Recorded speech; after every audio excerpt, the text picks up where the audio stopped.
Sabi ko sa inyo, malabong bumalik agad yan eh. Yan po ay mga headlines pa lamang. Detalye ng mga nag-uumusok na sports balita. Narito na.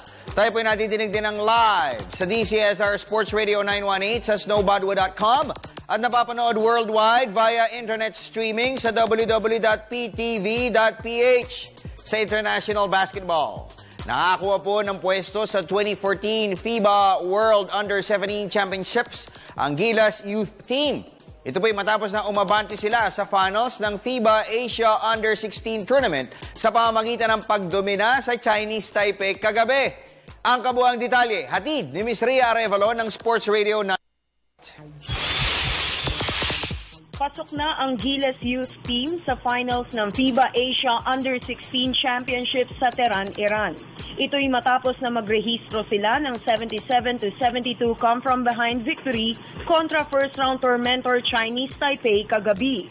Naghahabol ng 2 puntos sa huling 4 na minuto ng laro na outscore ng mga Pinoy dribblers ang Taiwanese counterparts 9-2 upang maikasa ang championship showdown kontra two-time defending titleist China ngayong gabi. Si strict shooter Jose Mendoza na tumikada ng 28 points at 6 rebounds ang tumayong top performer para sa Pilipinas. Habang nag-ambag namang si center Michael Nieto ng 17 markers at 14 boards para sa team. Dahil sa panalo, nakasungkit ng tiket ang Philippine Quintet patungong FIBA World Under-17 Championship sa Dubai, UAE sa susunod na taon. Anong style ng China, boss? The usual, they post up, they run well, they shoot from the outside, but they really rely with their height. Pero anong nakikita mong battle plan, boss? Kahit pa paano, ano yung weakness nila na nakita mo? Well, we just need to first, you have to make them shoot from the outside na lower percentage. Pero, di ba, it's a tough task, pero let's just see. Samantala, labis naman ang katuwaan ni MVP Sports Foundation President Al Panlilio sa ipinakitang kagitingan ng Gilas Boys sa 16-nation tournament. Ang laki ng puso ng mga bata, ang laki ng puso. We were down by 8 points, mga less than 6 minutes to go. Tapos hindi talaga bumitaw. Grabe yung mga bata. Total underdog tayo against China, boss? Underdog tayo dito ng trade. Mas malaki pa sa Gilas, mas malaki pa sa men's team ng China kaysa doon sa Manila eh. Sa silver medal finish ng Gilas men's team sa FIBA Asia Championship at sa at least top 2 finish ng Junior Gilas squad sa FIBA Asia Under-16 Tournament, walang duda na muling magbabalik ang respeto sa Pilipinas ng international basketball community. Para sa PTV Sports, Ria Arevalo, Telebisyon ng Bayan. Sa professional basketball, importanteng panalo sa Game 3 ang pag-aagawa ng Sunmig Coffee Mixers at Meralco Bolts sa pagpapatuloy ng aksyon sa semi-final Governor's Cup ngayong gabi. Unang umani ng 83-73 victory sa Sunmig Coffee sa Game 1 noong linggo bago humamig ng series tie 73-69 win ang Meralco sa Game 2 noong isang gabi. Nakatutok pa rin sa mga kaganapan sa PBA ang aming kasamang si Dennis Principe at narito ang kanyang report. Kapwa aasintahin ng Meralco at Sunmig ang bentaheng 2-1 lead sa kanilang Game 3 semifinals face-off mamayang alas 7:15 ng gabi sa Smart Araneta Coliseum. Matapos makuha ng Coffee Mixers ang Game 1 sa score ng 83-73, bumawi ang Bolts sa Game 2 via 73-69 victory upang itabla ang serye sa 1-1. Inaasahan ni Meralco coach Ryan Gregorio ang matinding balik ng Sunmig stalwarts Jody Vance at Mark Bingris na parehong napokya sa Game 2. Kaya naman ganoon na lamang ang payo ni Gregorio sa kanyang mga alagad pagpasok ng Game 3. I told the players we just have to give respect to all the other players in that team. That team is packed. That team knows how to win. And they're just going to step up. In Game 1, it was basically a Jody Vance show and Alex Maliat. So it is pretty much like just giving respect to our opponents. Isa sa sasandalan ni Gregorio ay ang kagulat-gulat na performance ni former Talk and Text dependable Jared Dillinger. Matapos masangkot sa isang car accident ay na-trade ng Texter si Dillinger sa Meralco. Ngunit dahil sa aksidente ay hindi inaasahan na ganito magiging kabilis ang balik ng ligsi ni Dillinger. Sa Game 2 ay nagambag si Dillinger ng 10 points at 4 assists sa 23 minutes na paglalaro bilang part-time point guard ng Meralco. When we play him at the point guard position, he's also a tough defender, so we don't really lose anything in terms of offensive firepower and tenacity on defense. It is nice to see him play with better rhythm today, only on his third game with us, but enough really to lift our boat afloat and extend the series. Para sa PTV Sports, Dennis Principe, Telebisyon ng Bayan.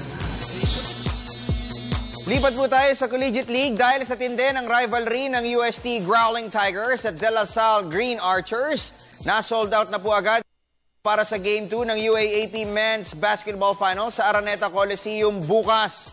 At lalo pa hong nag-agawan sa ticket sa mga supporters ng dalawang teams matapos na maungusan lamang ng 1 puntos ng uste ang La Salle sa series opener noong isang araw. May report si Miss Keisha Halili. Anumang oras mula ngayon ay posibleng maglabas ng standing room only tickets ang Araneta Coliseum para sa Game 2 ng UAAP Men's Basketball Finals. Ayon kay Coliseum spokesperson Ines Enriquez, bound to be a blockbuster hit ang rematch ng University of Santo Tomas Growling Tigers at De La Salle Green Archers. Sa katunayan, sa sobrang taas ng demand sa tickets, ay halos kasing haba ng anaconda ang pila sa labas ng Red Gate at ticketing booth ng Big Dome. This Saturday, malalaman natin yan, but I'm pretty sure dahil sa dami ng demand ng students, hindi po malayo mangyari magka-SRO tickets pa. Samantala, nangako naman ang total domination at repeat of Game 1 performance ang Growling Tigers. Kwento ni team manager Rudy Yu, bagamat liamado kahit sa ang anggulo tingnan ang Green Archers, hindi naman umano nila hahayaang mailabas pa ng Taft Avenue-based rival ang angking tapang sa loob ng hard. Mag-enjoy lang kami, maglaro lang kami ng dapat namin laro. Although meron kami mga dapat i-adjust after the first game. No? So, tuloy pa rin ang ensayo. Sa kabilang banda, hindi naman basta-basta susuko sa laban ang De La Salle, kung saan matinding adjustment sa depensa at execution ang planong ipatupad ni head coach Juno Soler. Ang Game 2 ng championship showdown ng UST at De La Salle ay mangyayari sa Big Dome ganap na alas 4 ng hapon bukas. Para sa PTV Sports, Keisha Halili, Telebisyon ng Bayan. Samantala, hindi rin nagpahuli sa paghatak sa mga fans ang title clash ng National University Lady Bulldogs at De La Salle Lady Archers sa UAAP Women's Basketball.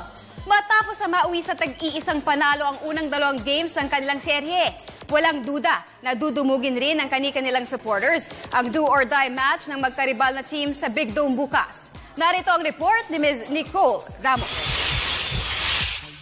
Experience versus determination. Ito ang masasaksihan ng mga fans sa sagupaan ng National University Lady Bulldogs at De La Salle Lady Archers para sa korona ng UAAP Women's Basketball. Matapos naman sa Game 2, nangako si Lady Archers head coach Tyrone Bautista na ibubuhos ang lahat para maisubi ang kanilang pang-5 titulo sa liga. The mindset naman ng team right now is to go all out. Wala namang there's no other game after tomorrow. So expected that we will come out stronger tomorrow. We will come out stronger tomorrow and with more focus. I think that's the one thing that we lack during Game 2. Sa panig naman ni Lady Bulldogs Chief Mentor Patrick Aquino, walang dahilan para hayaan pa nilang humulagpos ang korona na mahigit 7 dekada ng inaasinta ng Sampaloc, Manila-based team. This is what the school is after, recognition from other, big leagues like this. And to become champion, syempre, medyo merong honor na nabibigay namin sa school. And that's one thing na gustong-gusto namin maibigay sa school. Ang do-or-die Game 3 sa pagitan ng Lady Bulldogs at Lady Archers ay idaraos sa Araneta Coliseum bukas ng alas 11 ng umaga. Para sa PTV Sports, Nicole Ramos, Telebisyon ng Bayan.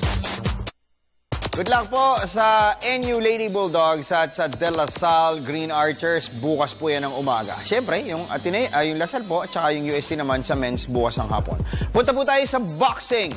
Dahil po sa patuloy na pag-iwas sa ikinakasang laban kontra Manny Pacquiao, Galit na tinawag na duwag ng dalawang international boxing experts si Floyd Mayweather Jr. Ang mga handlers ng dalawang boxing superstars ay makailang beses na pong nagharap sa negotiating table. Pero dahil po sa kabi-kabilang demands ni Mayweather, ay hindi po matuloy-tuloy ang mega bout na pinakaaabangan ng lahat. May report si Ms. Cristabel De Leon. Hindi napigilan ng dalawang straightforward boxing commentators na batikusin si Floyd Mayweather Jr. Ito ay kaugnay ng patuloy na pag-iwas ng undefeated American na labanan si Manny Pacquiao. Sa kanilang segment kahapon, diretsahang sinabi ng dalawang ESPN anchors na sa tingin nila ay talagang nababahag ang buntod ni Pretty Boy Floyd kay Pacman. He's 33, he's undefeated, he wants to remain undefeated, that's that, and he does obviously feel this guy's a threat. I can't come up with any other conclusion. Bob, I can't either, and you know what? That means you're a coward. When you are a professional prize fighter, you take all comers. I think that Michael Spinks wasn't scared to get in that ring with Mike Tyson. He probably was, but he took the shot and he got in there. If this guy won't fight the best guy of his era, come on, can you imagine the fighters when you and I, and we've covered so much boxing in our life, these guys are fearless. There's a courage it takes to step in the ring that I can't even imagine. But that's what the job calls for. And if you don't want to fight Pacquiao, and I've been saying for months that Floyd Mayweather is scared of getting in the ring with this guy. If you're scared to lose, that's a cowardly thing, and that is so shameful in boxing, I can't even imagine. I don't want to believe it. Consider that in 5 of his last 6 bouts, they wound up in decisions, not knockouts. He might sense he's losing something. Yeah, he's losing, and he's also a coward if he did. Mike, this is for real. Sa katunayan, maging si Sports Radio boxing commentator Renato Lirio ay katigreen sa pananaw ng dalawang ESPN counterparts. Duwag si Mayweather kay Manny Pacquiao. Favorite quotation ko yung action speaks louder than words. Ang kinikilos niya, umiiwas siya eh. Walang katapusang pag-iwas, walang katapusang dahilan para makaiwas. Yan, sabi ko nga, nagpapangita na talagang duwag siya. Kasi siya doon sa pinakita ni Manny versus Ricky Hatton. Ina-out ng round 2 si Ricky Hatton. Takot kasi siya doon sa pinakita ni Manny against Floyd Mayweather, against sa Oscar De La Hoya. Na pinaayaw niya sa boxing. Sabi nga nung nasirang partner natin si Ka Edwin, mas madali ang ina-out yung kalaban. Mas mahirap na yung kalaban mag-surrender sa'yo. Those 2 fights, yun ang ikinakatakot dahil nasa isip ni Floyd Mayweather Jr. Mangyayari sa kanya pag si Manny Pacquiao makakalaban niya. Sabi ko nga, action speaks louder than words. Ano man ang sabihin niya, ang resulta, ang conclusion, takot na takot si Manny Pacquiao si Floyd Mayweather Jr. Hanggang ngayon. Sa ngayon ay nasa kasagsagan ng training camp ang Team Pacquiao para sa comeback fight kontra American Brandon Rios sa Nobyembre 24. Kahapon ay sumalang pa sa sparring session sa Wildcard Gym sa Jensen si Pacquiao at dito ay napabalitang ginulpi di umano ng husto ng Pinoy ring icon sa loob ng 2 rounds si Ghanaian fighter Frederick Lawson.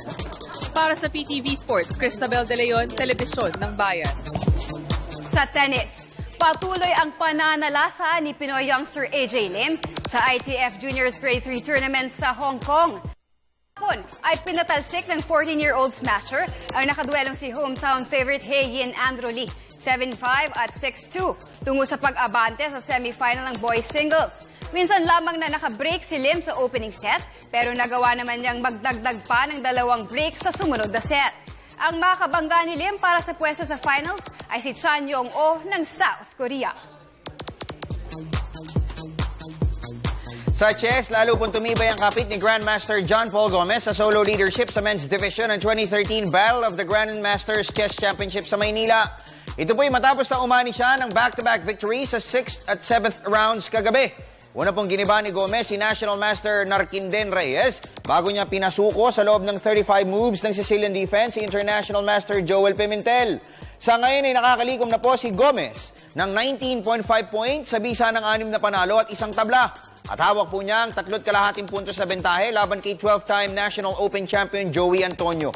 Samantala, nananatili naman sa ibabaw ng standings ng distaff side si Women International Master Janelle May Freyna matapos na kumulekta siya ng 18 points sa loob ng 7 rounds. Tangan po ni Freyna ang 1.5 puntos sa bentahe.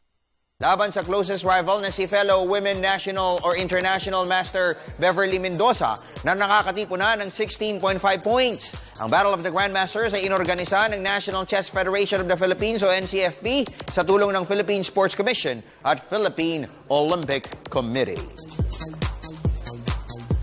Sa cycling, hindi nagpahuli sa pagpedal ang mga Filipino riders sa third stage ng Langkawi International Mountain Bike Championship sa Penang, Malaysia.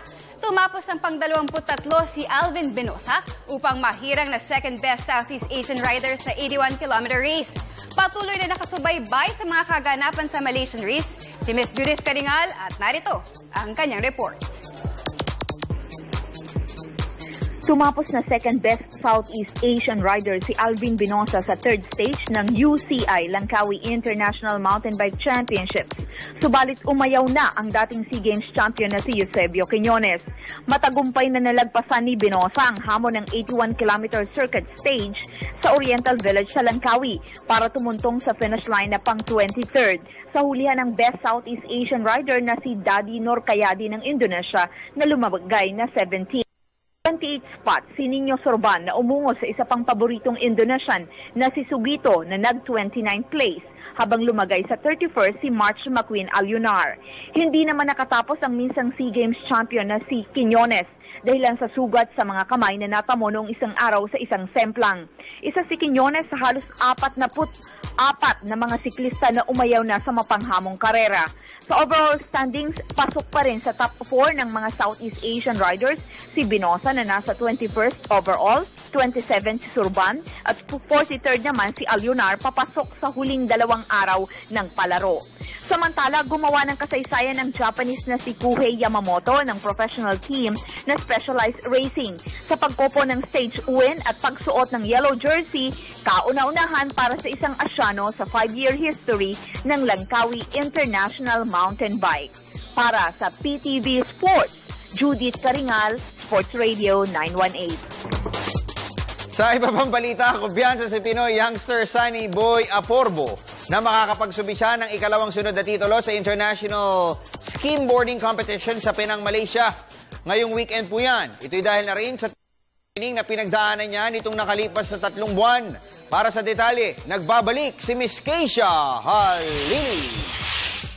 Handang-handa na ang 3-man Philippine team para sa pagsuong sa hamon ng 7th Penang International Skimboarding Competitions sa Malaysia. Sa pagbisita ng PTV Sports sa kanilang training sa Dahican Beach sa Mati, Davao Oriental, ibinunyag ni Sunny Boy Bayogyog Aporbo na 3 buwan siyang sumalang sa digdibang ensayo para sa kanyang asam na mapanatili ang corona sa 18 to 29 years old age bracket. Ipinagmalaki rin ni Aporbo na wala siyang nadaramang pressure kahit pa mga tigasing foreign rivals ang makakatapat niya sa 2-day competition. First time, kinakabahan talaga ako, bro. Ngayon na second time, parang hindi na. Kasi nakabalik na naman ako, so hindi na ako. Kahit na defending champion ka? Hindi kasi. Iniisip ko kasi, nagpa-practice lang para yung mga tricks ko na gustong makuha ko. Ano man yung nasa ibang bansa, dapat marating din ito na bansa kasi sobra kasing ganda nito ng dagat, ng sun, kahit anong kaliit na lugar, basta okay yung lugar natin para promote by skimboarding. By skimboarding. Sa panig naman ni Coach George Plaza, masaya siya sa ipinapakitang suporta ng pamahalaan sa kanilang koponan. Supported na kami, hindi na kami mahirapan masyado kung mahingi kasi nakita nila na tinatyagaan talaga yung laro o tinatyagaan yung practice para mas makita ng mga tao na hindi sayang yung pera na binibigay din sa amin. Makakasama ni Aporbo sa pagwawagayway ng bandila ng Pilipinas sa Malaysian meet ang magkapatid na Alan at Juan Plaza. Para sa PTV Sports, Keisha Halili, Telebisyon ng Bayan. Sa football, handang-handa na ang visiting UFL team na Global FC para sa match-up kontra Tanjong Pagar sa semi-final ng Singapore Cup ngayong gabi. Ayon kay Global FC boss Dan Palami, malaki ang kanilang tsansa na umabante sa finals, lalo pat mapapalakasin ni ace striker Paul Mulders ang kanilang roster. Sa katunayan, malampasan lamang umano nila ang Singapore-based rival ngayong gabi. Ay tiwala siya na mapapasakamay nila ang kampyonato sa mga susunod na araw. Well, to be champions, yun ang goal. But we were watching the game between Home United and Ballester, the other semi-finalist. And I think we actually stand a very good chance of competing with them. So, malusutan lang natin to. I think at least we have one foot into the championships already. Naglalaro ka ng golf? Hindi eh. Hindi. Ikaw kaya mo. Paano yung perfect stance? Hindi. Yung tamang stance. Mahirap yung kailangan. Ano yun eh? Kailangan. Ano? Pagpalo mo ganun, di magagaling ka. Ikaw, kaya mo? Ikaw nga. Subukan mo nga. Baka kaya ko yan. Subukan mo lang. Turner ako eh. Sige, side view. Titignan ko. Sige, subukan mo. Alam ko. Okay. Makakapiling ko natin ngayon, mga kaibigan, ng fastest rising, isa sa pinakasikat nating Octagon Superstar. Sa Safe House yan, na-feature natin yan, ang first episode natin. Oo. Si Ali Kali, kumustahin po natin ang kanyang career. Yes. Dahil ano to, medyo bumagal eh. Huminto. Mga plans niya sa future. Tumigil. Injury siya. Pati yung plans niya sa future, alamin po natin sa pagbabalik ng PTV Sports. Hi, I'm Patrick Aquino, head coach of the Lady Bulldogs. Please watch PTV4 for all the sports update every day from 5 to 6 p.m.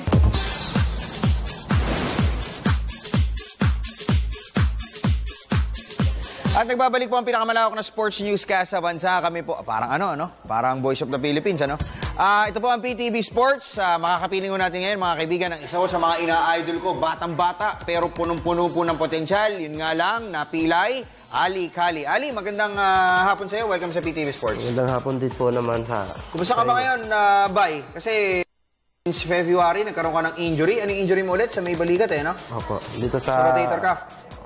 Ano lang, sabi ng PT sa doktor, na hindi naman daw masyado delikado to.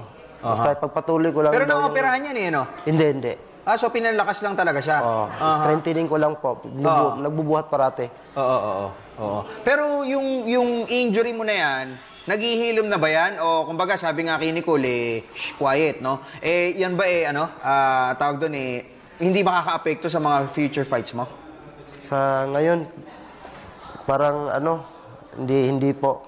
Kasi parang napipil ko na, parang kampante na ako sa sa lakas niya. Parang di ko na napipil yung dati na... Pero ano yung nabago? Doon sa galaw mo, sa kilos niyan? Kasi normally, pag nagkaroon ka ng injury sa mga joints, tapos yan, rotator cuff yun sa'yo, minsan limited yung nagiging kilos di ba? Kasi alam mo yun sa mga basketball players.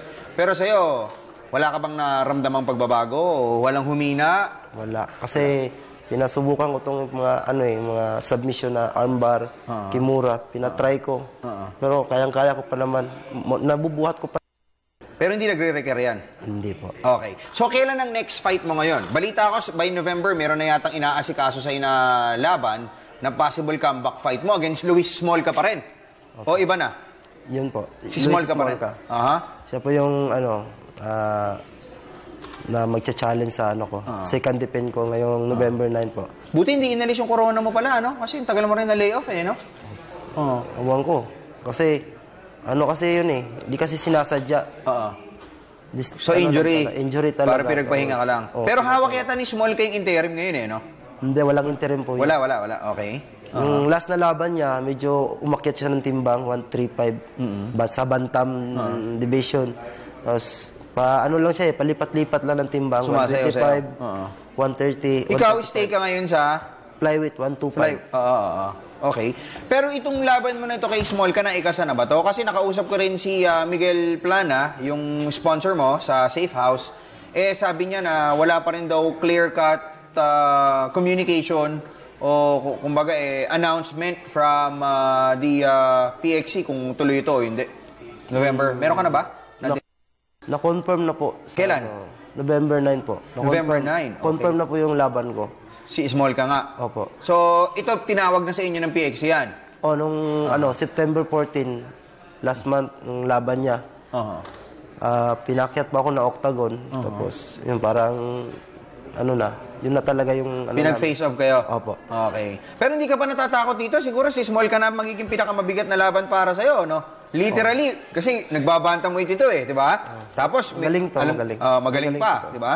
Sobrang galing ng batang ko. Tapos, nakikita ko parang... Ito na yung ko, parang may hirapan talaga ako dito, pero pipilitin ko tong pagsisikapan ko talagang manalo para sa bayan natin. So, sugal na to para sa'yo? Sugal ko talaga to dahil ayaw ko talaga ding basta-basta na makukuha yung belt ko. Oo. Pero ikaw ba, hindi ka ba natakot? Kasi ang tagal mo na layoff. Kailan ba yung last fight mo? November pa rin yata, di ba? Opo. November pa. Tapos dapat laban nyo ni Small ka, March. Kaso na-injure ka na February sa training. Hindi ka ba natatakot na baka kalawang ka, tapos biglang sasalang ka, napakabigat agad? Tingnan mo si Pacquiao, di ba? Hindi agad siya lumaban ng Marquez. So, debatable yun, yung naging istorya nun. Ang nilabanan niya, Brandon Rios, di ba? Ikaw, hindi ka natatakot kasi small ka, pahinga ka halos mahigit 1 taon. Tapos... hindi naman sa matatawag na pahinga talaga yung ginawa ko. Kahit na-injury ako, pero nag-ano pa rin ako ng cardio ko. Tumatakbo pa rin ako. At pinanatili mo yung kondisyon mo. Okay. Pero yung mo ngayon, yung training mo, nag-start ka na ba o mag-start ka pa lang? Kasi kanina off the air, sabi mo, akit ka ng Baguio eh. Pupunta ka doon kina... Kasi bago po, dito sa Manila, pumunta ako, matagal na eh. Nung lang. Nung August. August last week ata po. Mag-1 buwan ako dito sa Manila. Then, sa naman sa... Saan ka galing nun? Davao? Opo. Sa Davao sa inyo. Doon ka nagpahinga, pero nagka-cardio ka doon. Kamo, tumatakbo, ganun, bike, ganun. Nag-training pa rin ako doon. Kasi may sarili akong team doon eh.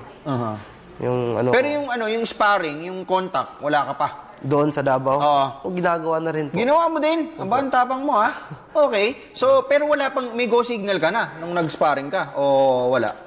Go signal po sa... Ng doktor mo na, pwede ka na, Ali, pwede ka nang sumalang sa ganito, pwede ka nang makipag-ensayo. Ikaw, hindi pa eh. Hindi. Parati ko po naman inaano sa yung ko eh. Yung yung kondisyon ng... Pinapakiramdaman ko po parati na kung ano yung kondisyon ng pilay ko.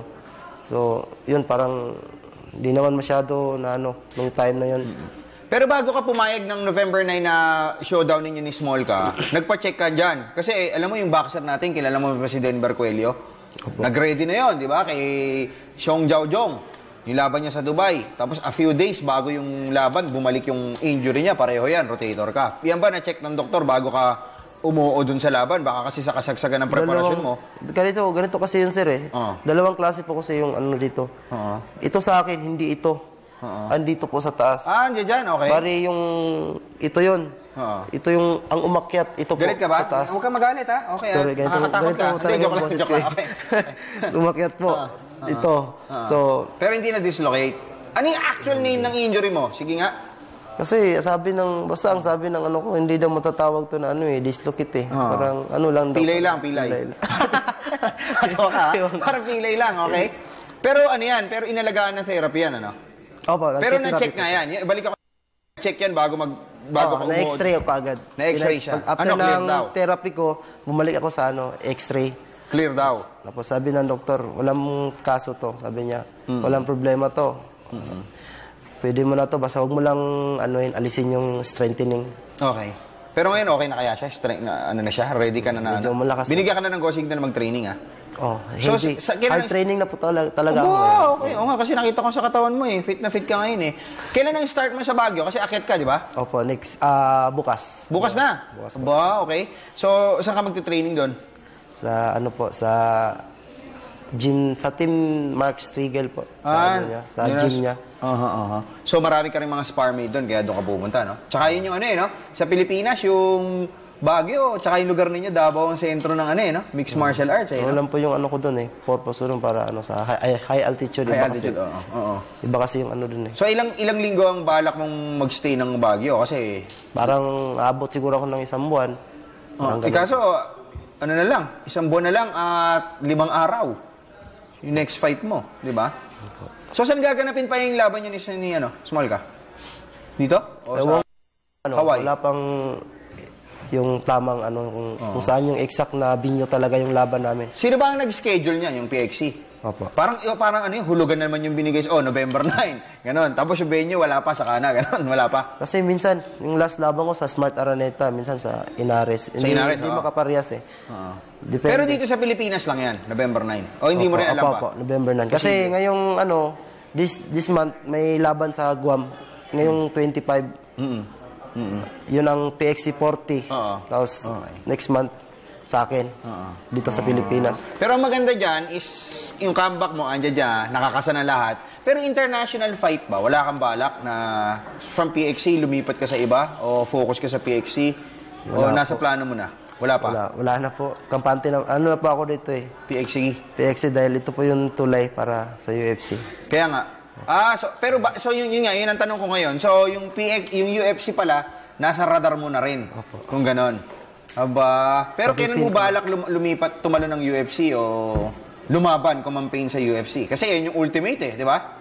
Next year po daw, may UFC dito sa Pilipinas. Dito gaganapin yung next year, dito sa Pilipinas yung UFC. So ready ka na? Ready na rin po. So sana maging maganda yung performance mo kay Small. Kasi siguro yan ang magiging basehan, ano? Yun po. Performance talaga. Galing ko, nahulaan ko, Pero sino mga Nasabihin ko sana nga kanina eh. Sino mga bigatin sa flyweight sa UFC ngayon? Ang bigatin po sa UFC. Flyweight ka rin doon? O akit kang bantam? Flyweight. Medyo maliit ka eh, no? Okay. Mas maliit pa sa akin po. Si Mighty Mouse Johnson. Pero Negro po. Wala pa nagcha-champion na Pinoy sa UFC eh, no? Pilam lang. Wala pa si Brandon kinapos eh. Tapos si Mark Munoz, di ba? Wala pa po. Nangopete. So balak mo yun ang mission mo ngayon. Pagpapalarin po. Kung papalarin. So anong mo doon? Anong time frame mo? Timetable mo para maging UFC champion? Maging first ever Pinoy? Yun lang. Na ko lang parati yung tiwala sa Mga ilan taon? Mga ilang taon po.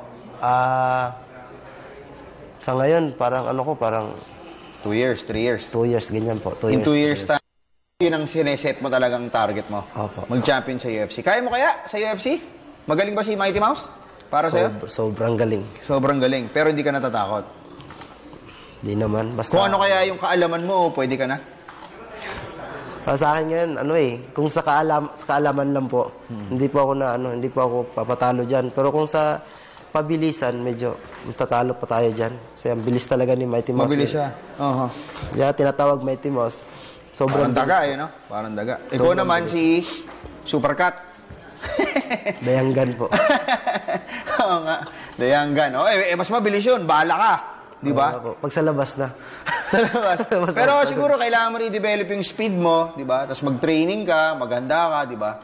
Hindi ka pa makikipag-spar kay Manny? Pwede rin yun, di ba? Cross-training. Kaya lang, mabigat yun. Welterweight yun eh. No? Pero sa mixed martial arts, ano yun? Yung welterweight, featherweight lang siguro, no? 147, di ba? Okay. Anyway, so wrap up na tayo, Ali. Maraming salamat sa pagpunta mo rito sa amin. Alam mo, natutuwa kami sa Safe House dahil one time na-feature na rin natin ito doon sa isang segment natin, di ba? Yung Safe House Gym with Meg Sioson, no? Ipakita na rin natin yung Safe House Gym. Dahil talagang dumadami rin ba yung mga nag-i-enroll sa Safe House ngayon? Dumadami po. Talagang talagang yung mixed martial arts, palaki ng palaki, no? Parang pinapatay nyo na yung boxing, eh. Tingin mo ba mapapatay ng mixed martial arts yung boxing malang araw o mau-overtaken yung kasikatan? Ngayon, parang gumano na yung yung MMA. Medyo yung boxing? Yung boxing? Ganun pa rin, nasa pa rin. Steady pa. Pero halos di kita na kayo ng popularidad. Tingin mo? Hindi, dahil kay Manny siguro. Dahil kay Manny na lang. Okay. Anyway, Ali, magpasalamat ka mga sponsors mo, yung mga kababayan natin dyan sa Davao. Kaya nagkwentuhan pa kayo ni Keisha kanina. Ay, binata ka pa ba? Opo. May girlfriend ka na? Opo. Sayang. Sabi ni Keisha, napaganon. Okay, mag-thank you ka na at magpaabot ka na mensahe, Ali. Pinapasalamatan ko po unang-una ang Panginoon. Then, ang sponsor ko, major sponsor ko po, Safe House Gym. Then, ang manager ko po sa Davao, ang team namin, EXC, Alterado Extreme Combat. At saka yung manager ko, na si Sir Edwin Alterado. Saka si Sir Eddie Boy Alterado. Saka yung mayor namin, Sa Davao. Saan ka ba sa Davao? Rudy Duterte, Davao City po. Davao City kami. Pareho kayo ni Keisha, ha? Kinuha mo na address niya? Bigay ko sa yung number mamaya, ha? Ano? Tagong po siya, tagong. Tao nga, tagong nga pala. Okay, anyway. Salamat sa iyo, Ali. Pero malakas ka ba sumuntok? Sige, bigyan mo nga ako isa lang. Isa lang. Huwag mo todo. Hindi. Malakas din. Matigas din, ano? Anyway, salamat sa iyo sa pagpunta mo dito, Ali, ha? Salamat. Ako yung mga nag-aabang mo sa labasan. Kanina, nakasimple to. Nakaupo lang sa makeup room, eh, no? Nung tinig, si Ali to, ha? Akala mo simple-simple lang, eh, no? Bigwas na mukha yung mga kalaban. Anyway, salamat sa iyo, Ali. Babalik po ang PTV Sports kasama sina Dennis, si Nicole, at si Meg sa ating iSports segment. Ako po si Arwin Santos. Kaluguran daw ang babatak sa sagad ng Gaporak. Huwag niyong kalimutan manood ng PTV Sport.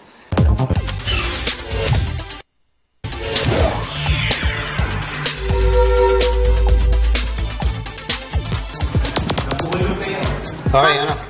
Hello guys! Welcome back to iSports. I'm Nicole Ramos. Buti pala hindi ako nagpula, kundi tatlo tayong nakapula niyan. Susuot ko sana yung Macbeth na pula kong damit, eh. Okay, anyway. So punta ko tayo sa interactive sports segment. Bakit interactive ito, Nicole? Oh yes, because here we get to interact with our viewers. We don't overreact.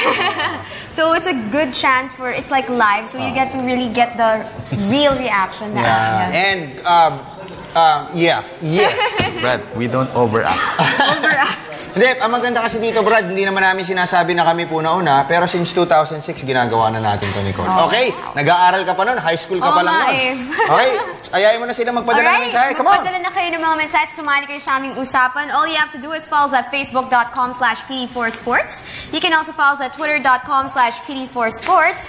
You can email us at pdvsports@mail.pdv.ph. And for those who want to send in a text message, all you have to do is type in radio space SR space name space message and send to 231 Touch Mobile and 350 for Smart Talk and Text and Sun users. Ayan, sali na kayo. Sali na. Game, basa. Ang direktor natin, ayaw agad ipitik, eh. Kukunin kayo Twitter ba? Twitter? So... Uy, Brad, mura raw ang ticket ngayon, ha? Saan? Sa UAP? Grabe, pumapalo ng 12,000, eh. 12,000 na lang. Oo. 12,000. Mura lang sa Indonesia. Yung ticket na yun. 1,000 rupiah. Yung ano na yun, yung 12,000 na yung Brad, yun yung mga patron. Yun na yung, pinakamababa. Pero yung iba nga, mas maganda pa sa lower box. Ako, pag nanonood ako sa lower box. Yung gitna. Basta yung gitna. Kasi yung nasa court side, aduling. Kasi yung sa baba, hindi mo nakikita yung play, eh. Pag sa lower box ka, nung nasa radyo pa ako kami, ang ganda ng coverage sa amin, eh. Dennis, sa lower box yun. Diba, Dennis? No? Tsaka tipong nakikita yung mga play. Tsaka malinaw yung boses mo nun, Dennis, pag nagdi-deliver ka. Siyempre kasi... Yung ngayon, boses daga, tsaka isa, balingoy-ngoy. Ano ba yan? Okay, basa na. Yung mga kaibigan din natin yun, except yung isa. Hindi ko kaibigan yun. Alright, so this is a message on Facebook from Jason Rubio. Sir Poging Snow at Poging Dennis at Nicole at Meg. May trade po ba sa at sino po ang pinakamaraming championship sa slam dunk? Kanta ka naman, Nicole, nakakamiss kasi voice mo, kantahin mo. Pwede, kanta. Yung Buko by Jaire Lim. Buko ba yan o Buko? By Jaire Lim. Thanks. Kilala mo yan? Alam mo yung kanta na yan? Nope, I don't know that song. Sino may pinakamaraming championship sa slam dunk? Dennis? Di ba si KG? Sa PBA, di ba? Sino ba tinatanong niya? Sa PBA. Sa slam dunk. Wala eh. Walang specific league. Pero sa NBA, alam ko, pag na-defend, hindi na eh. I-stop na, di ba? Pero I may be wrong, hindi ko kasi kabisado eh. Sa NBA eh. Tingin mo? NBA. Sige, try ko tawagan si Attorney Ed, ha? Si Attorney Ed po kasi ang isa sa mga...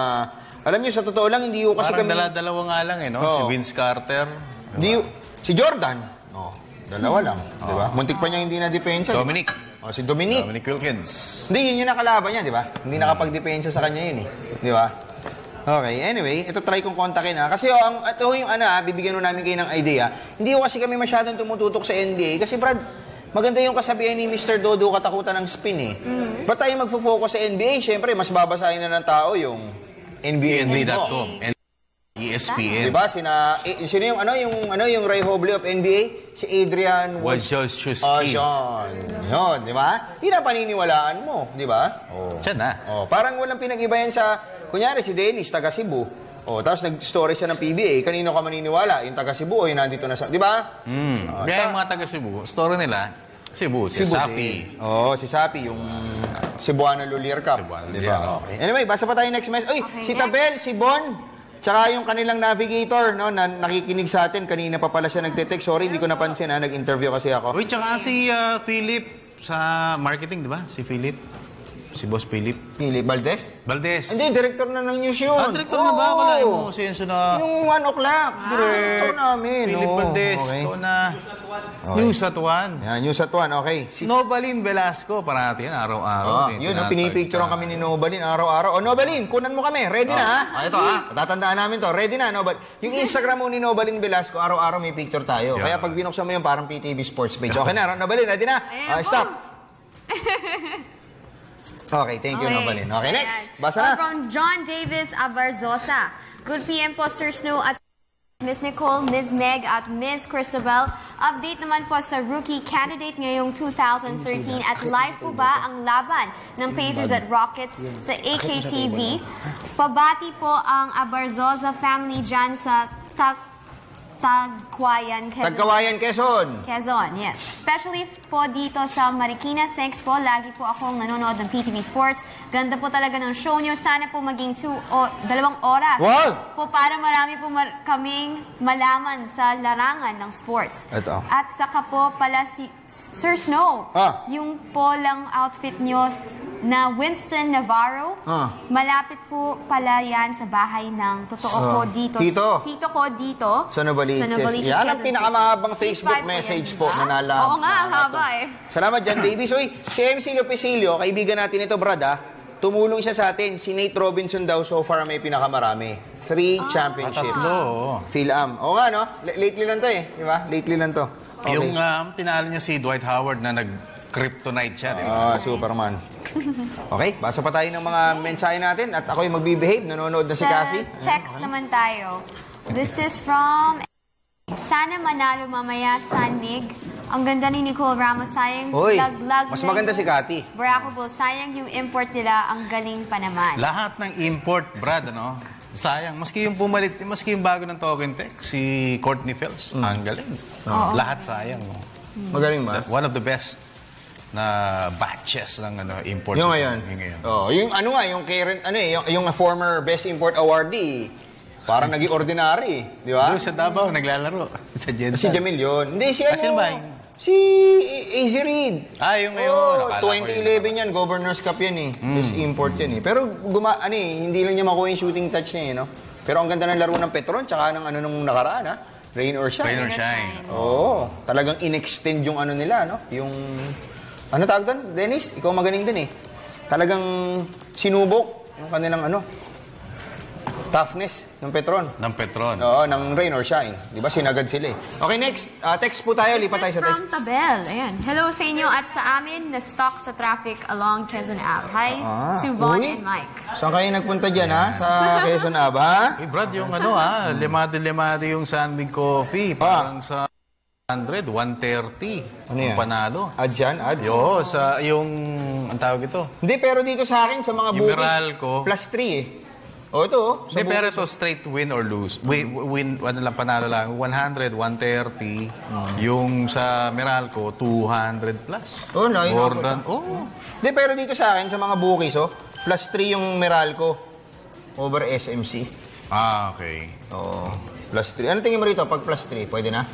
Maliit yan. Maliit ito, no? Alam mo, okay, magandang ginawa ni Meralco last time, depensa. Pero remember, 0 si Jody Van, 0 si Pingris. Ang sama ng laro ni PJ Simon. Maganda yung first game. Si Malyari, pero okay lang. Ganun naman talaga yun eh. Imagine, napahirapan pa sila. So, yung mga Devans, Pingris, hindi yan yung mga tipo na back-to-back sa malaro eh, di ba? Tama. Tsaka Tsaka yung to think na, kumbaga, to cut the story short, to think na sama na laro na Sunmig, ang liit ng margin ng panalo mo, may problema ka. Okay, next, basta. Pero kasi ang dyan, partner, ang X-factor ng Meralco, yung Dillinger eh. Ang hirap i-match up eh. Sino ilalagay mo? Pinakamagaling dumipensa sa mga guardian nila, Pero iba yung quickness eh. Kumbaga, pero between Malyari and si Dillinger, di ba? Mas experience si Dillinger. Yun nga. Tsaka yung Malyari kasi, bago bumantay yun, ayos mo ng buhok eh. Okay, basa tayo. Ito sabi lang na mga ka-player niya. Hillary Lopez. Kasama po ba si Kevin Alas sa PBA draft? Hindi po. Gusto nila magpa-draft. Ito atin lang Gusto nila magpa-draft, Dennis. Pero pinigilan po sila ng Smart Gilas dahil contracted sila. No? Parang si Meg, contracted. Sa cadet. Oo, contracted siya. Kaya lagi may sakit. Yung kontrata ho nila sa cadet, 3 years yan eh. Pero patapos na ho yan, next year, pwede na sila magpa-draft. Siya, si Ronald Pascual, si Jake Pascual, si Garbo Lanete, tsaka si R.R. Garcia, gusto magpa-draft. Pero hindi ho, kasi may kontrata sila. Okay. Next message is from Franz Joseph Dugog. Sino ang 3-point king sa PBA ngayon? 3-point king sa PBA ngayon? Si natalo si Mark Macapagal no? Sa shoot out by All-Star. Sa All-Star, sa Chris Chu, Brad. Si Chris Chu, kinasal na pala. Nakita niyo yung picture dun sa spin. Ayan. Galit sa'yo? Ha? Galit sa'yo? Hindi, okay na kami noon. Ako nga binigyan niya ng exclusive story. Kaya lang, huwag ko raw siya kasi para hindi halata. Di ba? Okay? Ayun ang source. Di ba? Saka pa. Tops Castillo, apo ko, si Josel, Carlo at manugang si Jonah ng San Cristobal, Calamba, Laguna. Yan, sabi ni Tops Castillo. Tsaka, flex ni Kuya Ruben, yung mga floor director natin. Bakit pa binasa yun? Ito na, nabasa na yan. Nabasa na. Si Kuya Rick Castillo and family ng Nyogan, Cabuyao, Laguna. Salamat sa panonood. Basa pa tayo ng message. Tsaka si Kuya Miguel Villarica. Thank you for watching. Okay. From Twitter, from Leo, si Nate Robinson ang may hawak ng record sa most slam dunk. Nabasa na yan. Okay na yan. Okay na, babay na. So magbabalam na kami. Liga na, Meg. Bilis. Okay. Magagap lang kami. Okay. Kasi yung director ho namin, okay. Gap lang ho kami na. Babalik mo lang kami. Mag-aalis na. Babalik kami. Ayaw nyo? Gap! So, basa na lang tayo. Paano to? Teka muna, titigil ho kami, ha? Kunyari, nagagap na. Ayan, gap na. Usap-usap tayo, kunyari.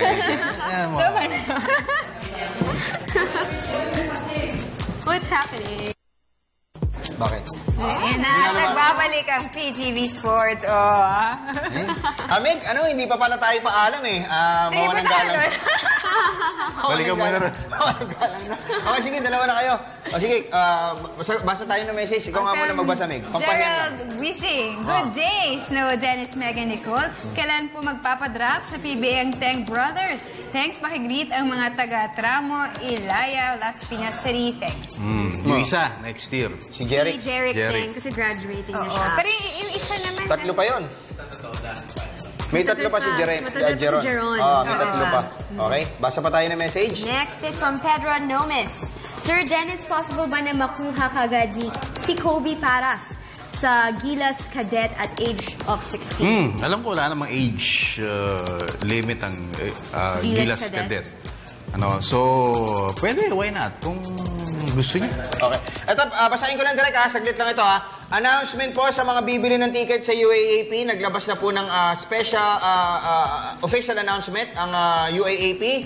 Ito, pakinggan niyo mabuti The UAAP denounces the overpricing of tickets to Game 2 of the US Championship Showdown, and fans are advised not to deal with scalpers. But fans should also realize Araneta Coliseum's capacity, not everyone could enter the venue. Our UAAP or 80% ticket allotment were already divided and distributed to UST and De La Salle. Araneta Coliseum holds the remaining 20%, mostly general admission of the tickets to be sold to the public at their outlets. Ayan, salamat kay John Paul Manahan. Pero kahapon pa, sold out na. Mukha SRO na lang ibinayad na ngayong araw. Malamang ubos na rin. Paalam na tayo. Mabilisan, Meg. Happy 2nd anniversary sa Tropang Pochim, Glenn Galang, Resi Macabulos, and John Avery. Thank you to Mr. Amis sa mga amazing playground.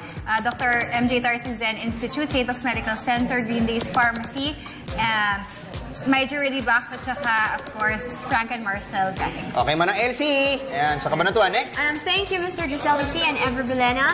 Thank you, Luscious Closet, for my talk today. And hello, Mom, Dad, and my sister and Lola. Hello. Yan, and Mr. Giselle C. and Mr. Rudy Yu ng Macbeth. Ayan, and my wife, Pini, I love you, and kay Prince Zian Eric. Happy weekend sa inyo lahat. Ako naman, salamat sa Pim Kicks, sa kay Coach Ryan Gregorio para po sa aking suot ngayon, Pegasus 83. Maraming 83 pa yan, And salamat din sa Baraka Bonaire, Mr. Johnson Chua, Paul Chua, Mr. J. Lianos D. At siyempre kay Boss Rafi Casiao, salamat po sa Baracabo de NG Cola, kay Ninong Renato Leira ng Relay Tours and Travel, sa Axel 360, Mr. Willie Ortiz, Philip Golo, Wala Rosa, Jacob Malapas at Arvin Roa, Ever Bilena, salamat po at sa Macbeth Footwear, Mr. Rudy Yu at Boss Giselle Dos. You the man. Yes. Okay, at Pim Kicks ha, Pim_Kicks. Okay, paalam na po kami. Ako po ang Unicorn Sobado ha. Meg Sioson. Nicole Ramos. Darius Principe. At tabayaran po ang News at 6. Kasama po ang pinakamagandang dilag sa lahat po ng newscast. Miss Cathy San Gabriel, kasama si Atty. Marcus Torres at Ralph Obina. News at 6 at narito po ang kanilang mga tampok na balita.